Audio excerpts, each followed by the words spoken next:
Our open data portal, opendata.utah.gov, was launched live in January, and so we've gotten a little bit of a slower start. We have a total of 22 million rows of tabular data so far in the first 10 months. We get as many as 40,000 hits per day on our website and quite a bit of embeds, but what we're finding is the more data that we're actually collecting and putting in there, people are seeing more value because we get some very interesting use case scenarios. We had an individual that was looking at grasshopper and Mormon cricket infestation by acreage. We do have that. And they then overlaid that with a bunch of rain and moisture data. And they said, we actually think we can predict when there will be these cricket infestations for our farmers here in the state of Utah. We're going to start looking at this data. We think there's some real value in doing that. And so for the farmer who wants to increase his yield and get a better return on investment.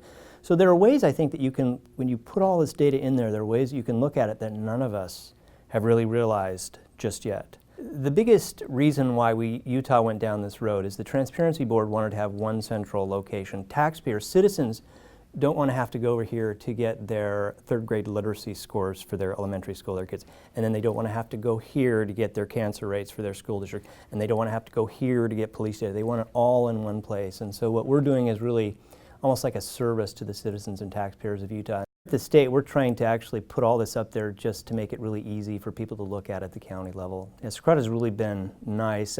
People are really shocked when how easy it is just to upload data. They're just rather stunned. What I tell people is, if you can attach an Excel spreadsheet to an email, you can upload data to your space in our open data repository. It's that easy. Specifically, I love the direction they're going with Data Lens, because we've taken different data sets like drug arrests for Salt Lake City, and almost instantly, within just a matter of seconds, you've got a great geospatial map of where all the different drug arrests are. We can cut it up by council area, by school district, by anything else. And so it's automatic. And it really provides the user some kind of on-demand analysis that they can do just instantaneously. No need to go through and manually do a map or anything like that, or to add up rows and to do all this other stuff. So I think, quite frankly, and we're working with our health department, we're trying to encourage them to start looking at using Data Lens for incidents of disease there in the state. Our governor has several different initiatives that we try to support in DTS, in the Department of Technology Services. His one initiative is to increase efficiency in state government by 25% through his term. And so open data allows us to look at the inputs, which is basically the budgets going to different state agencies. It allows us to look at the outputs, how many clients were served with TANF, with WIA funds, how many driver's license, things like that. And open data provides us a platform to get all of that data in so that not only we at the state agency level, but also our constituents, the public, the press, taxpayers, can actually look at that data. Because that's, in surveys that I've done with the citizens of Utah, the number one thing they really want to know is, where does the money go? What are you using my money for? And so we're just trying to put it all out there to let them do that.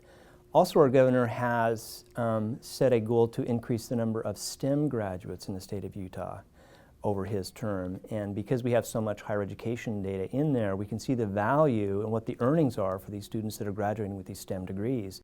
And it's really kind of striking. And if you can actually present a student who is thinking or making that career choice, do I get this non-STEM degree, or do I get this STEM degree?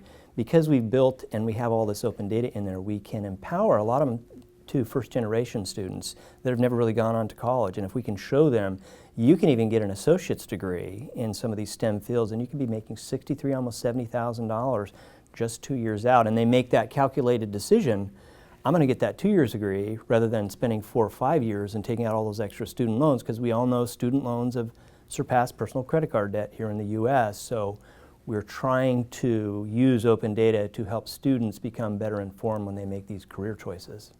We are really astounded looking at a lot of that data that's coming out of the Center for Medicare and Medicaid Services. That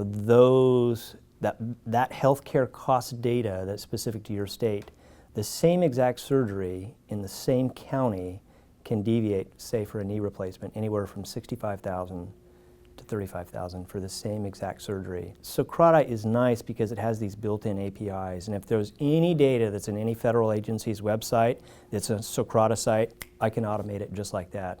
So there's a cost savings there, really, because What we found is certain agencies have hired people full-time to do nothing but just go grab data from federal agencies and then to put it wherever on their website. And so if there's a federal agency that's a Socrata site, it is so easy just to automate that retrieval of that data. I mean, literally, it's going to improve efficiencies down the road. It's going to free up people essentially to be able to go work on other projects that they've always wanted to do, but they couldn't because they had to kind of be the steward of this little data repository. So that's what I see happening down the road.